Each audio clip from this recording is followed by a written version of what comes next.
Baik, terima kasih kepada Bapak Muhammad Imam Hanafi Pramono SE sebagai host kita kali ini, dan kemudian Ibu Sri Indriawati Melani SPD selaku moderator dalam kesempatan yang berbahagia ini.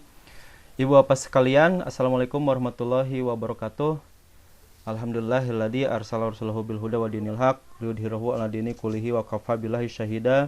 Asyhadu an la ilaha illallah wahdahu la syarikalah wa asyhadu anna Muhammadan abduhu wa rasuluh, amma ba'du. Mohon maaf ibu bapak guru hebat dimanapun Anda berada atas gangguan yang dari awal menjadi tantangan bagi kami, dan mudah-mudahan ini juga adalah ketentuan dari Allah Subhanahu wa taala. Dan tidak bosan-bosan kepada partisipan yang sudah hadir, mohon maaf sekali lagi, dan mudah-mudahan kita acara selanjutnya lancar. Baik, suara saya terdengar Ibu? Halo? Jelas ya? Baik. Dalam kesempatan yang berbahagia ini, izinkan saya untuk memberikan sebuah tema ya, yakni tips menjadikan KBM mengasihkan dan bermakna. Sebelum melangkah ke sana, saya ingin mengajak dulu tentang definisi belajar. Silahkan Pak Imam, mohon dibantu. Definisi belajar. Yang pertama, bahwa belajar itu menghasilkan perubahan perilaku anak didik yang relatif permanen. Artinya apa? Artinya pesan penggiat dari pendidikan, khususnya guru, adalah sebagai pelaku perubahan atau agent of change. Lalu kemudian definisi belajar yang kedua adalah anak didik memiliki potensial, kemudian gandrung dan kemampuan yang merupakan benih kodrati untuk ditumbuh kembangkan tanpa henti. Maknanya adalah pendidikan seyogianya menyirami benih kodrati ini hingga tumbuh subur dan berbuah. Dengan demikian, proses belajar mengajar adalah optimalisasi potensi diri sehingga dicapailah kualitas yang ideal apabila tidak dikatakan sempurna atau relatif permanen. Lalu kemudian definisi belajar yang ketiga adalah perubahan atau pencapaian kualitas ideal itu tidak tumbuh alami, linear sejalan proses kehidupan. Ini artinya adalah bahwa proses belajar mengajar itu memang merupakan bagian dari kehidupan itu sendiri, tetapi ia didesain secara khusus untuk diniati demi tercapainya kondisi atau kualitas ideal seperti yang tadi disebutkan di atas. Lalu kemudian kaitannya dengan belajar, maka perlu kita tahu sekurang-kurangnya itu ada 4 konsep kunci ya, yang saling berkaitan. Next. Nah, 4 kunci yang saling berkaitan itu yang pertama adalah adanya teaching. Teaching itu adalah refleksi sistem kepribadian sang guru yang bertindak sebagai profesional. Jadi seorang guru itu harus profesional gitu ya. Nah, kenapa? Karena ketika guru ini profesional, maka 4 konsep kunci ini akan saling berkaitan begitu. Lalu kemudian ada learning. Apa itu learning? Nah, learning adalah refleksi sistem kepribadian siswa yang menunjukkan perilaku yang terkait dengan tugas yang diberikan. Jadi ada yang memberikan tugas dan ada yang menerima tugas. Nah, di sini learning adalah siswa. Lalu kemudian ada instruction. Instruction itu adalah sistem sosial tempat berlangsungnya mengajar dan belajar. Nah, lalu kemudian yang keempat, konsep kunci yang saling terkait itu adalah kurikulum. Dalam sistem sosial yang berujung pada sebuah rencana untuk pengajaran. Jadi teaching, learning, instruction, dan kurikulum ini adalah kunci yang harus memang dilakukan di dalam sebuah institusi, yang artinya mereka itu akan saling keterkaitan. Nah, lalu ibu bapak sekalian, bagaimana supaya pembelajaran itu menarik gitu ya. Nah, kemudian pembelajaran itu mengasihkan dan bermakna, maka ada setidaknya 7 strategi yang mesti ditempuh. Nah, 7 strategi yang mesti ditempuh itu apa saja? Yang pertama adalah bahwa pengajaran itu berbasis masalah. Nah, dengan munculnya problem yang dihadapi bersama, siswa ditantang untuk berpikir kritis untuk memecahkannya. Lalu kemudian masalah seperti ini membawa makna personal bagi sosial, ya, bagi para siswa. Lalu kemudian yang kedua, menggunakan konteks yang beragam. Nah, makna itu ada di mana-mana dalam konteks fisik dan sosial. Selama ini ada yang keliru ibu bapak sekalian dengan menganggap bahwa makna pengetahuan itu adalah yang tersaji dalam materi ajar atau buku teks saja. Nah, yang kita ketahui, pengetahuan selama ini hanya terpaku saja kepada materi pembelajaran begitu, atau buku teks. Padahal dalam hal ini justru guru itu membermaknakan beragam konteks, yaitu sekolah, keluarga, masyarakat, tempat kerja, dan sebagainya. Sehingga makna pengetahuan yang diperoleh oleh siswa itu menjadi berkualitas seperti itu. Nah, lalu kemudian yang ketiga adalah mempertimbangkan kebinekaan siswa. Nah, siswa yang kita hadapi itu sangat berbineka sekali gitu. Seperti halnya Bhinneka Tunggal Ika di negara kita.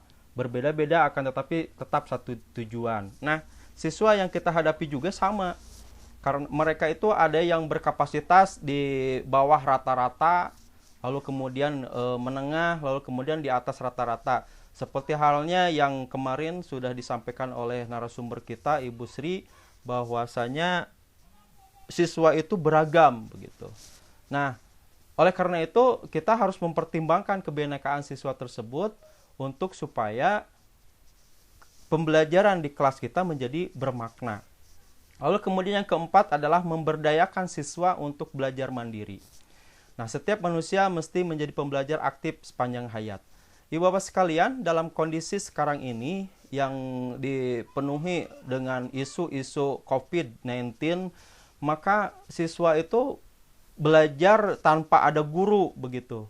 Nah, oleh karena itu, maka strategi inilah yang seharusnya dilakukan oleh seorang guru ketika memang si anak ini tidak bertemu dengan seorang gurunya ataupun dengan buku panduan untuk belajarnya.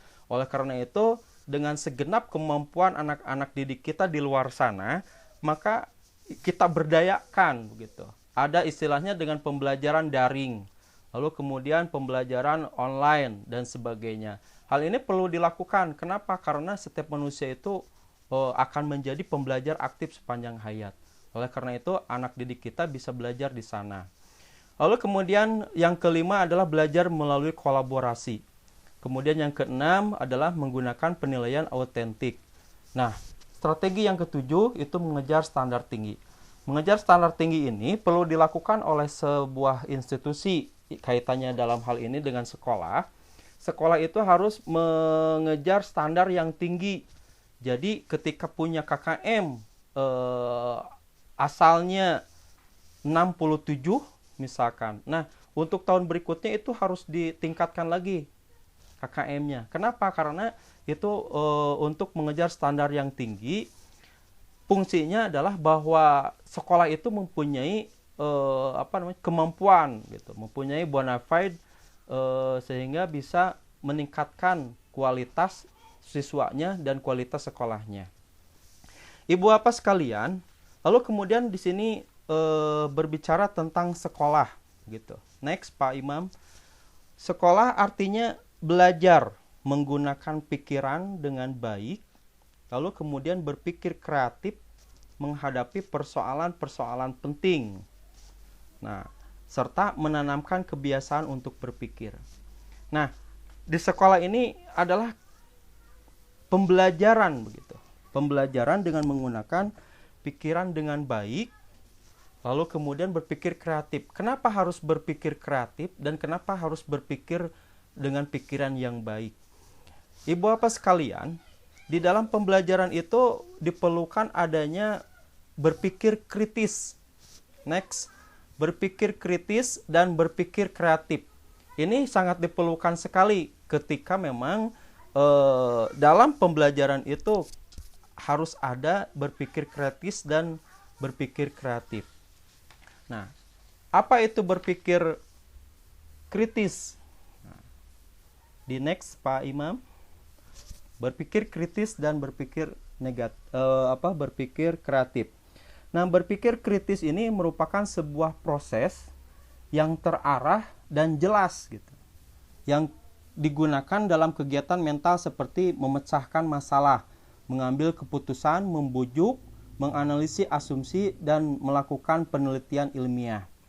Ibu bapak sekalian, saya ingin mengajak kepada ibu bapak sekalian bahwa pernah di kelas saya, di kelas 4 begitu. Nah, ada anak yang memang dia itu kritis begitu. Nah, ketika saya menyampaikan tentang sebuah rumus matematika, di mana rumus itu saya sampaikan rumus mencari keliling persegi panjang. Saya bilang begini, ayo kita semuanya belajar tentang mencari rumus persegi panjang, mencari keliling. Keliling itu adalah 2 kali P ditambah 2 kali L. Nah, setelah saya menceritakan rumus keliling tersebut, maka ada seorang anak yang langsung mengatakan begini, Pak, kenapa harus keliling itu 2 kali P ditambah 2 kali L, katanya gitu. Nah, padahal saya sebetulnya punya rumusnya, Pak, gitu. Nah, saya kaget gitu. Kenapa rumusnya berbeda? Ya, katanya berbeda, dan rumus saya itu adalah mencari keliling itu 2 kali panjang tambah lebar, begitu. Nah, saya berpikir, ini kamu kenapa berbeda dengan Bapak? Ya, Pak, pokoknya saya mah lebih mudah aja mencari ini, mencari rumusnya seperti ini, begitu. Nah, saya bilang, oke, kita pakai rumus yang ini dulu, gitu. Yang Bapak dulu, gitu. Tapi ketika itu si anaknya tetap ngotot gitu. Ah, si Bapak mah liar, pokoknya saya mah mau yang pakai rumus saya, gitu. Nah, ketika itu saya jelaskan bahwa rumus yang dia masukkan dengan rumus saya itu sebetulnya ada kesinkronan seperti itu. Dan setelah saya jelaskan, maka saya ingin mengajak anak itu untuk berpikir gitu ya. Dan ternyata dia punya punya argumentasi yang tepat, dan saya acungkan jempol, lalu kemudian saya berikan kepadanya penghargaan bahwa untuk menyelesaikan mencari rumus keliling itu pakai gunakan rumus Puja. Nah, beliau itu namanya Puja, anaknya tersebut namanya Puja karena dia punya argumentasi, kemudian punya proses yang terarah dan jelas yang digunakannya dalam kegiatan mental, dalam memecahkan masalah, kemudian mengambil keputusan. Maka saya bilang inilah rumus Puja gitu. Dan akhirnya sekelas itu ketika mencari keliling, itu anak itu menyebutkan, Pak, ini pakai rumus Puja? Ya, betul, pakai rumus Puja. Nah, ibu bapak guru sekalian, itulah saya pikir bahwa pembelajaran yang mengasihkan, pembelajaran yang bermakna itu adalah ketika si anak tersebut punya ide, punya gagasan, punya hal kegiatan mental untuk memecahkan masalah, lalu kemudian ada solusi dari hal tersebut dan menjadikan sebuah hal yang menarik seperti itu. Ibu sekalian, lalu kemudian di sini apa itu sebenarnya berpikir kritis gitu. Nah, berpikir kritis itu seperti yang tadi disebutkan di cerita awal, lalu kemudian banyak para tokoh, banyak para ilmuwan yang menyebutkan bahwa berpikir kritis itu adalah kemampuan untuk berpendapat dengan cara terorganisasi. Lalu kemudian berpikir kritis itu merupakan kemampuan untuk mengevaluasi secara sistematis bobot pendapat pribadi dan pendapat orang lain. Maka dalam konteksnya di sini ada disebutkan di sebuah sebuah penelitian juga. Next, Pak Imam. Lalu kemudian ibu bapak sekalian, berpikir kritis juga itu memungkinkan siswa untuk menemukan kebenaran. Nah, menemukan kebenaran ini di tengah banjirnya kejadian dan informasi yang mengelilingi mereka setiap hari. Nah, ketika katakanlah COVID-19 ini berangsur lama, bahkan mungkin kita tidak tahu apakah ini sampai kapan musibah ini terjadi. Nah, maka ketika ada sebagian anak yang berpikir kritis, maka dia akan menemukan kebenaran di tengah banjirnya kejadian dan informasi yang mengelilingi mereka saat ini. Seperti contohnya ketika anak saya bertanya, "Abah, ari COVID teh naon?" gitu. Nah, saya bilang ini anak usia 5 tahun bertanya tentang apa itu COVID gitu. Nah, saya jelaskan COVID dengan serta-merta dan beliau anak itu mengerti gitu ya. Mengerti dengan apa yang kita sampaikan. Nah, Ibu Bapak sekalian, di sini juga sama gitu. Ketika seorang anak yang berpikir kritis, maka itu memungkinkan mereka dapat menemukan kebenaran di tengah banjir kejadian dan informasi yang mengelilingi mereka setiap hari.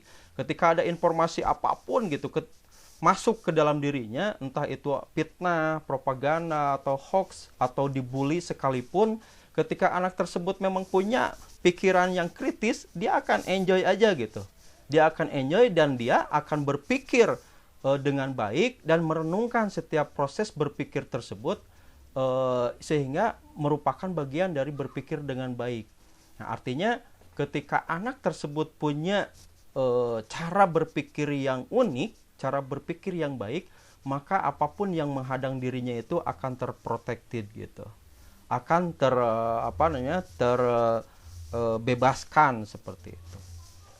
Baik, Ibu Bapak sekalian, lalu kemudian banyak sekali definisi-definisi berpikir kritis gitu. Seperti yang ingin disampaikan bahwa berpikir kritis itu adalah kemampuan untuk mengatakan sesuatu dengan penuh percaya diri.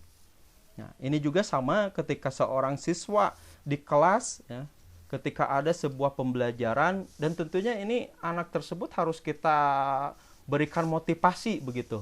Motivasi supaya dia bisa mengatakan sesuatu dengan penuh percaya diri. Nah, Ibu Bapak sekalian, dalam pembelajaran daring yang kita lakukan sekarang, itu ada anak-anak untuk senantiasa berpikir kritis dalam menghadapi bencana ini ya, katakanlah bencana COVID ini. Saya bilang silakan anak-anak untuk menuliskan sebuah puisi tentang COVID. Nah, lalu kemudian tuliskan juga tentang cerita tentang COVID ini.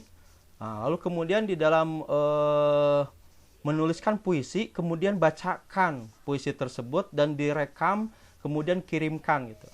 Ternyata hasilnya itu sangat luar biasa gitu. Ketika si anak itu punya kemampuan untuk mengatakan sesuatu itu dengan penuh percaya diri gitu, yang dituangkan dalam sebuah puisi, kemudian dibacakan dan dikirimkan dalam sebuah video.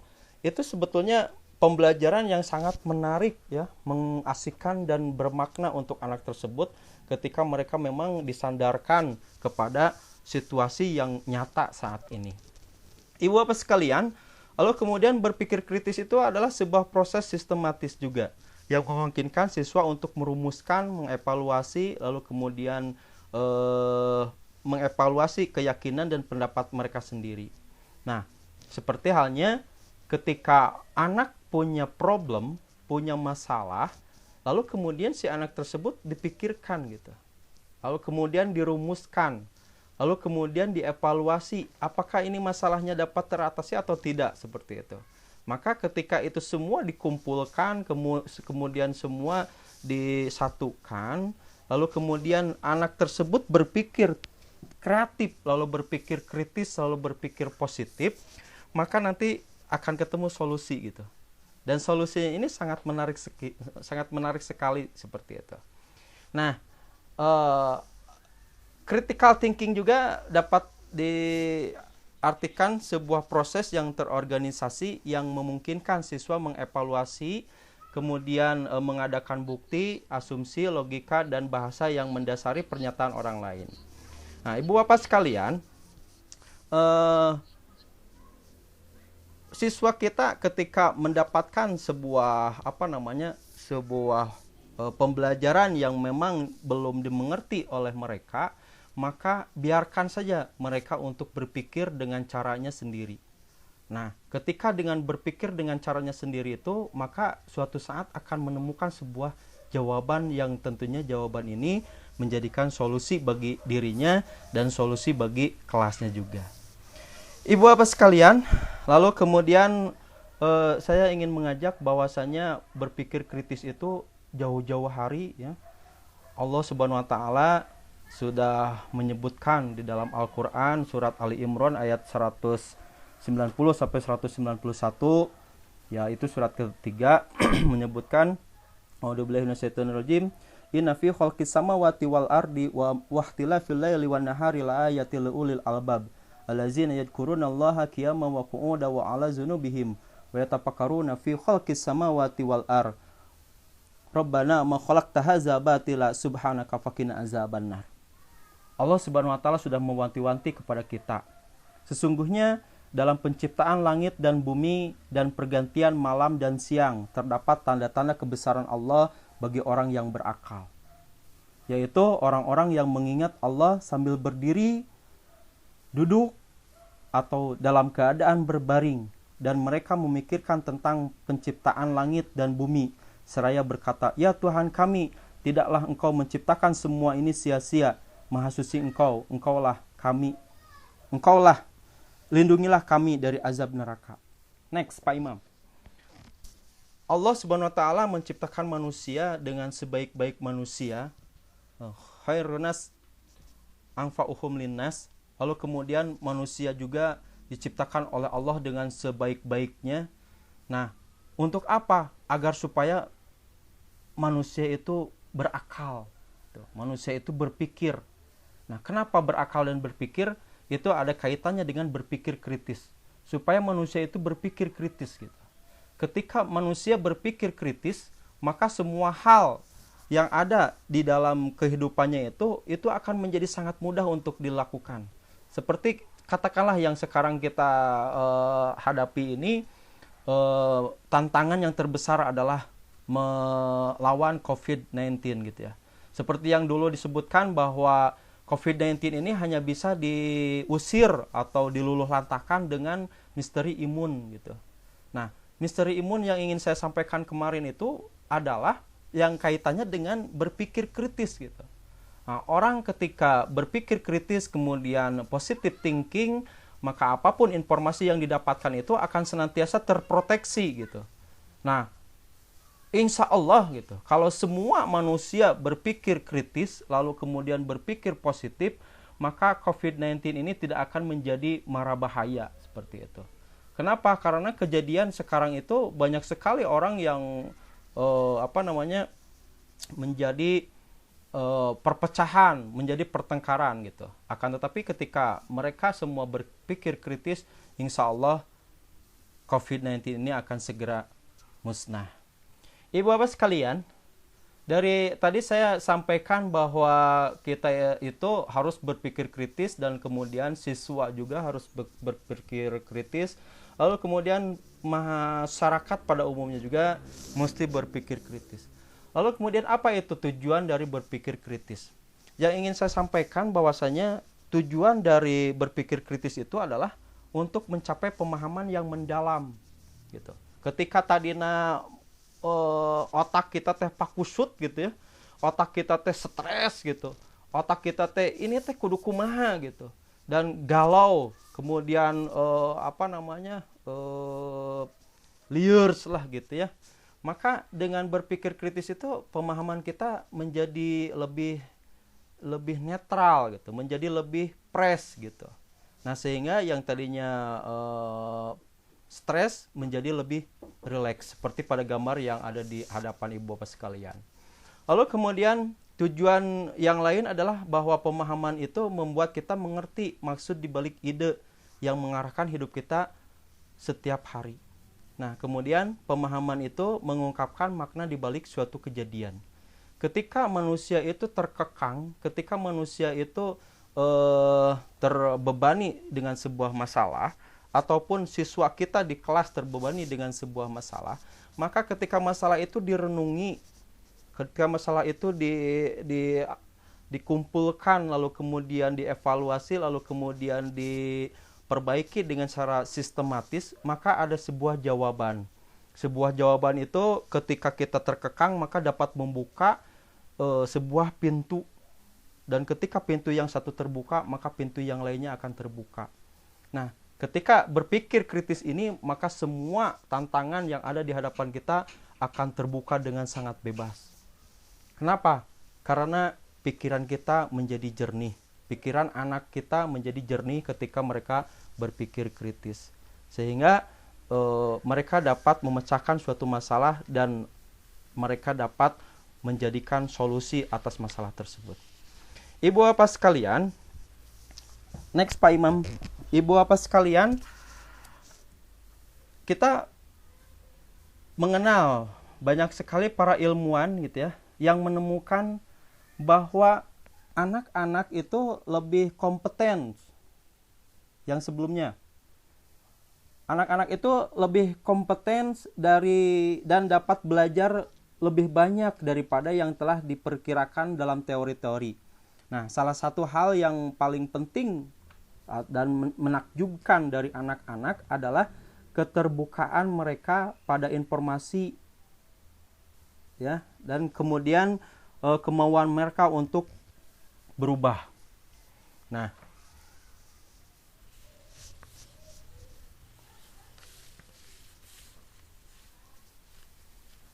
oke. Nah, ibu bapak sekalian, John Dewey itu mengatakan bahwa sekolah harus mengajarkan cara berpikir yang benar pada anak-anak. Nah, ini PR untuk sekolah ya, khususnya sekolah di kita, bahwasanya sekolah itu harus mengajarkan cara berpikir yang benar pada anak-anak. Nah, biasakan anak berpikir kritis. Agar apa? Agar mereka mampu berpikir dengan jernih, mampu berpikir dengan sehat seperti itu. Nah, adapun kemudian Direktur Pusat Bahasa dan Pemikiran Kritis di LaGuardia College, University of New York, ya, menjelaskan bahwa berpikir itu sebagai sebuah proses aktif, kemudian teratur, kemudian penuh makna yang kita gunakan dalam memahami dunia. Jadi untuk memahami dunia itu memang perlu proses aktif ya, teratur, sehingga dalam berpikir kritis ini maka dunia akan terbuka lebar. Next Pak Imam. Baik ibu bapak sekalian, seperti yang tadi disebutkan bahwa para ilmuwan itu menyebutkan gitu ya. Nah, anak-anak itu lebih kompeten dan dapat belajar lebih banyak daripada yang telah diperkirakan dalam teori-teori. Nah, salah satu hal yang paling penting itu dalam menakjubkan dari anak-anak itu adalah keterbukaan mereka pada informasi baru dan kemauan mereka untuk berubah gitu. Nah, seperti di gambar ini ada seorang anak yang mencoret-coret dindingnya gitu ya. Nah, kemudian mereka dengan senangnya begitu, dengan senangnya menoret whiteboard, menorehkan goresannya di sebuah dinding gitu ya. Nah, hal ini perlu dilakukan ibu bapak sekalian. Ketika ada anak kita yang mencoret-coret dinding, itu jangan dimarahi gitu, jangan ditertawakan atau jangan carekan lah gitunya. Akan tetapi ketika anak itu sedang menuliskan di sebuah dinding, kita kasihkan satu dinding. Jangan dikasihkan semuanya. Contohlah di ruang tamu kita, berikan satu dinding untuk anak kita, dan anak kita itu silahkan mengekspresikan apa yang dia inginkan di atas dinding tersebut. Nah, apabila anak-anak diberi kesempatan untuk menggunakan pemikiran dalam tingkatan yang lebih tinggi di setiap tingkatan, nah, pada akhirnya mereka itu akan terbiasa gitu, membedakan antara kebenaran dan kebohongan. Lalu kemudian antara penampilan dan kenyataan. Lalu kemudian antara fakta dan opini. lalu kemudian antara pengetahuan dan keyakinan. Nah, dengan mereka menuangkan semua kemampuannya di atas dinding itu, di atas walk itu, maka mereka itu, anak itu akan lebih senang gitu. Mereka anak-anak itu akan lebih asik, dan itu maka akan bermakna untuk anak-anak ketika mereka ditanya di kemudian hari. Seperti contohnya, nak, coba carikan yang pertama kali yang kamu tuliskan di dalam tembok tersebut. Maka saya bertanya kepada anak saya ketika diberikan sebuah tembok berwarna kuning yang menjadikan coret-coret di dindingnya. Kemudian dia bilang, "Baba, dulu Dede itu pernah nulis yang pertama kalinya kata Umi," katanya. "Di mana Uminya?" "Di sebelah sini," ditunjukkan dia. Sebelah situ ya. Nah, itu proses pembelajaran yang menarik ketika seorang anak berpikir kritis. Ibu bapak sekalian, lalu kemudian apa yang harus kita lakukan gitu untuk anak-anak supaya mereka menjadi pemikir kritis, khususnya di kelas gitu ya, umumnya di keluarga kita. Nah, adapun langkah untuk menjadi pemikir kritis itu ada kurang lebih ada 8 langkah. Yang pertama, apa sebenarnya isu masalah keputusan atau kegiatan yang sedang dipertimbangkan. Lalu kemudian ungkapkan dengan jelas. Biarkan anak-anak untuk mengungkapkannya dengan jelas. Lalu kemudian yang kedua ada sudut pandangnya. Kemudian yang ketiga ada alasan yang diajukan. Lalu yang keempat ada asumsi-asumsi apa saja yang dibuat. Lalu kelima adalah apa bahasanya jelas. Lalu kemudian yang keenam, apakah alasan yang didasarkan pada bukti-bukti yang meyakinkan. Lalu kemudian yang ketujuh, kesimpulan apa yang ditawarkan. Lalu kemudian yang kedelapan, apakah implikasi dari kesimpulan-kesimpulan yang sudah diambil. Nah, maka inilah yang akan melatih anak-anak kita untuk berpikir kritis. Ketika semua anak kita di kelas berpikir kritis, maka tentunya pembelajaran ini akan mengasihkan dan bermakna untuk seorang guru dan seorang siswa. Baik, kita next berikutnya. Pak Imam. Nah, berikutnya adalah be a creative gitu. Berpikir kreatif. Nah, berpikir kreatif. Anak-anak itu dituntut untuk berpikir kreatif gitu. Nah, lalu kemudian apa itu berpikir kreatif? Nah, berpikir kreatif adalah kegiatan mental yang menumpuk ide-ide asli dan pemahaman-pemahaman baru gitu. Nah, oke. Jadi semua orang itu sebetulnya kreatif gitu. Nah, berpikir kreatif itu bahwa semua orang itu sebetulnya kreatif. Kenapa? Karena tahun-tahun dulu gitu, banyak orang yang mengatakan bahwa orang yang kreatif itu hanya orang-orang yang diberikan pilihan gitu. Hanya orang-orang tertentulah yang berpikir kreatif gitu.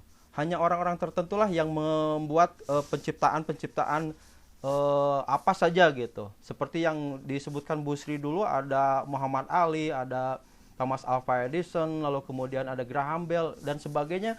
Mereka itu hanya orang-orang yang diberikan kemampuan untuk itu gitu.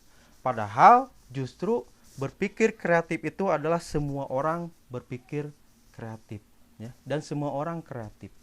Lalu kemudian ada aktivitas mental yang membantu meningkatkan kreativitas kita. Nah, berpikir kreatif yang menumbuhkan ketekunan, disiplin diri, dan memperhatikan dan perhatian penuh itu meliputi aktivitas mental seperti di bawah ini. Yang pertama adalah mengajukan pertanyaan. Lalu kemudian yang kedua mempertimbangkan informasi baru dan ide yang tidak lazim dengan pikiran terbuka. Lalu kemudian membangun keterkaitan khususnya antara hal-hal yang berbeda, menghubung-hubungkan berbagai hal dengan bebas.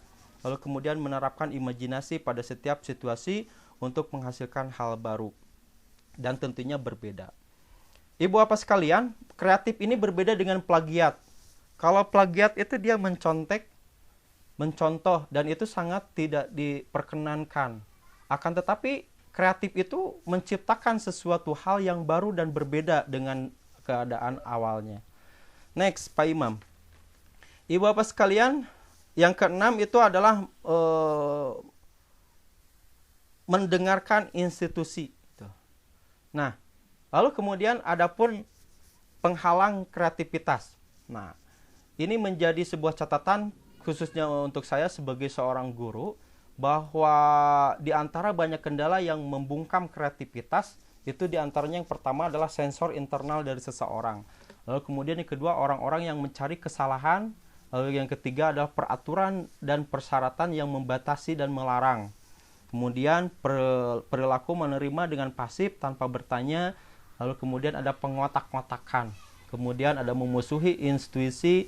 Lalu kemudian takut membuat kesalahan. Lalu kemudian yang terakhir adalah tidak menempatkan diri untuk merenung. Nah, inilah yang menjadikan kreativitas kita terhalang gitu ya. Next, closing mungkin berpikir kritis dan kreatif adalah dua sisi mata uang. Saya ingin tutup dulu ini. Berpikir kritis dan kreatif memungkinkan siswa untuk mempelajari masalah secara sistematis, menghadapi berjuta tantangan dengan cara yang terorganisasi, lalu kemudian merumuskan pertanyaan inovatif, lalu kemudian dan merancang solusi orsinil. Nah, Ibu Bapak sekalian, seluruh manusia adalah pemikir kreatif dan kritis. Saat mereka memperbaiki, menggunakan dan meningkatkan kapasitas mereka untuk melakukan keduanya, mereka meningkatkan kesempatan untuk memperkaya tidak hanya kehidupan mereka sendiri, tetapi juga kehidupan masyarakat dan sebagai anggota dari ekosistem bumi. Ibu Bapak sekalian, mohon maaf apabila terlalu panjang dan materi ini saya serahkan kepada moderator apabila ada yang ingin disampaikan atau ingin ditanyakan. Terima kasih.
Ya.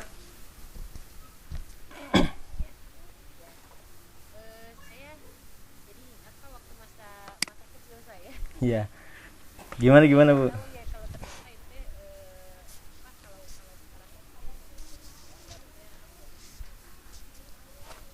Kalau saya waktu masih kecil Pak ya, Mhm. saya tuh mainnya tuh kan sama cowok-cowok gitu. Mhm. Kalau zaman dulu itu kan beda sama sekarang ya Pak ya. Kalau sekarang kan main teh dibatasi. Kalau dulu mah kan main teh berantem biasa gitu. Betul, betul, betul. Kalau misalnya waktu apa kecil teh main apa sih namanya teh Pak anu anu ini teh anu gatrik Gatrik. apa kalap.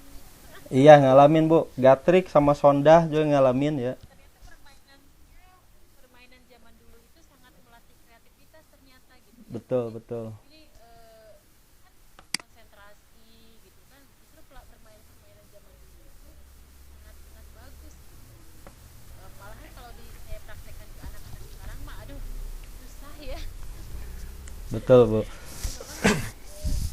memang kalau permainan zaman dulu memang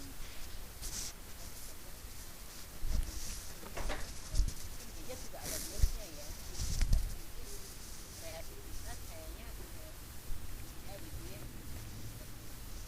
Ya. malah zaman-zaman old gitu. Betul.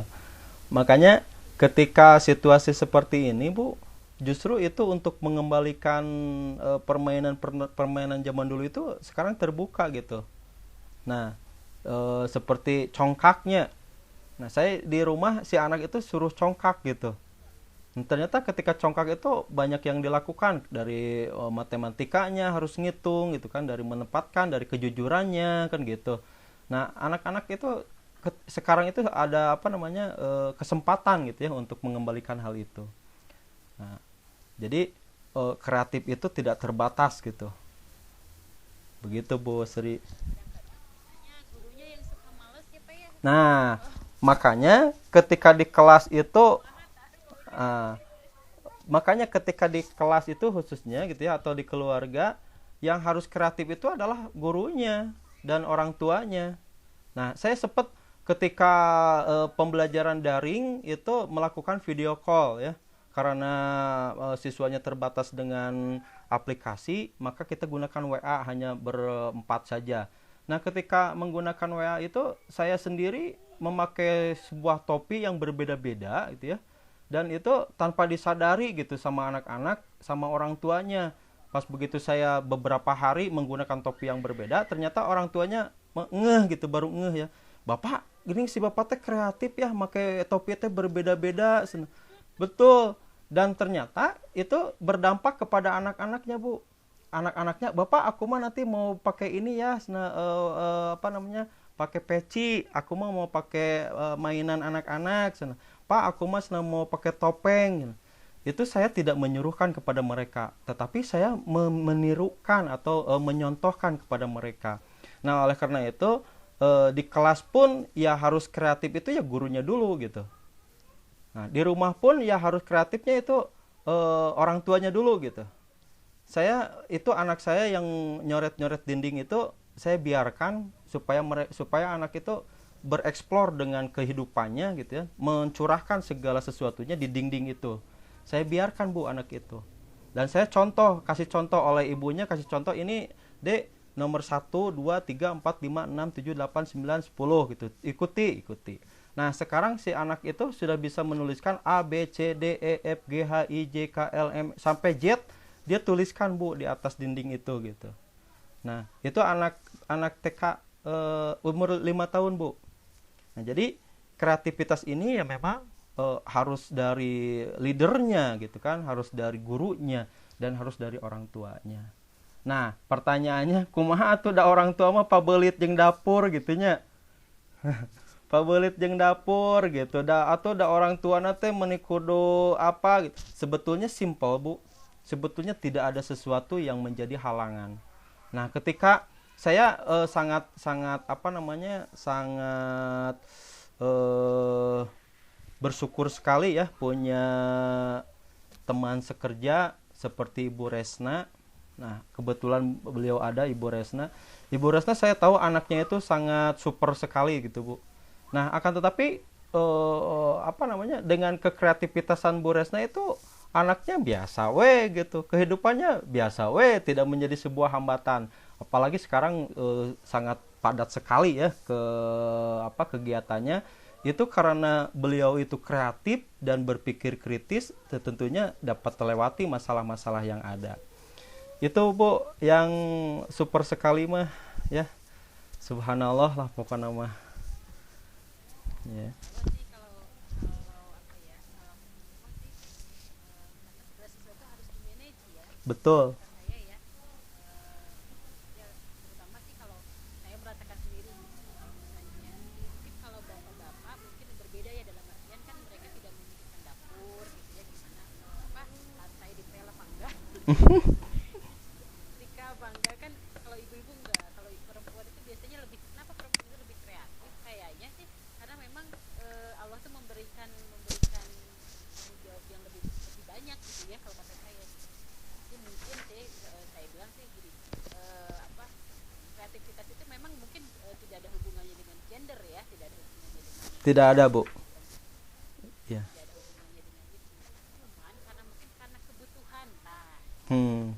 jadi kebutuhan untuk berkreasi, jadi otomatis itu gitu kan, gimana caranya si anak supaya bisa makan, kan itu kan harus butuh kreativitas. Betul.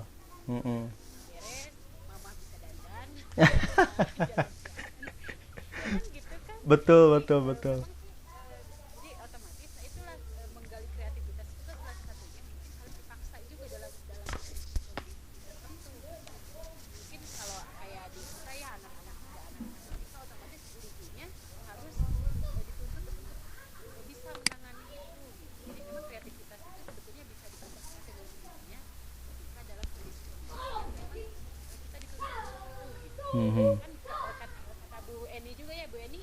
Kata Bu Eni juga jadi kan kita upami misalkan sistem kebut semalam teh ya tugas teh beres ya. Betul. Itu mah karena keterpurukan, Bu, dan keterpaksaan. Gitu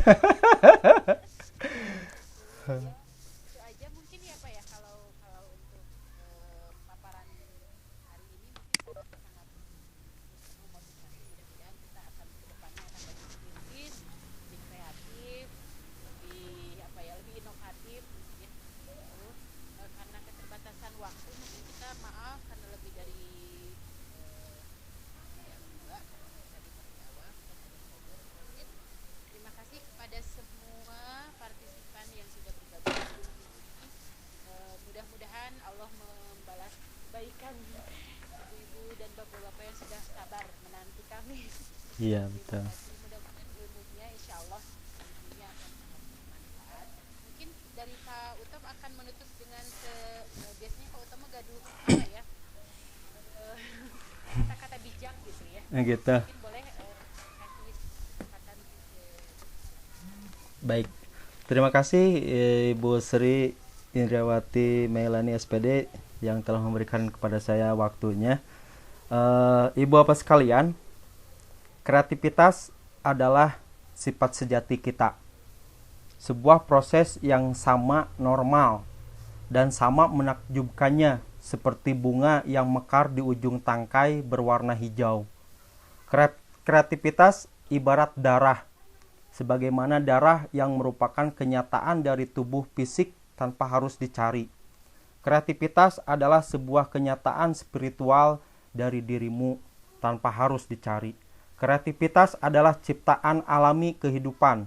Diri kita sendiri adalah ciptaan dari Allah Subhanahu wa taala dan pada gilirannya kita ditakdirkan untuk meneruskan kreativitas dengan menjadikan diri kita kreatif.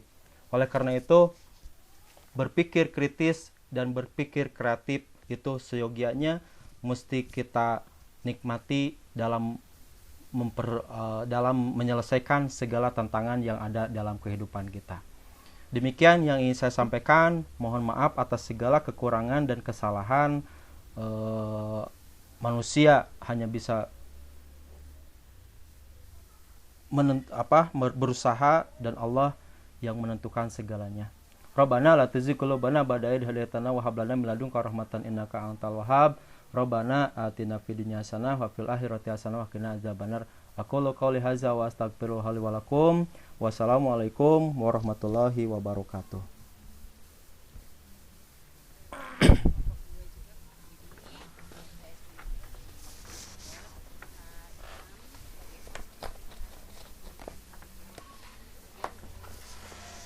sebagai pembicara kemudian untuk hari ini Pak Ade juga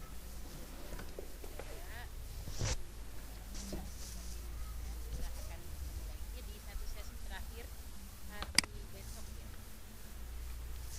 besok sesi terakhir kita mudah-mudahan semuanya lancar jadi mudah. Terima kasih atas waktunya. Wassalamualaikum warahmatullahi wabarakatuh. Waalaikumsalam warahmatullahi wabarakatuh.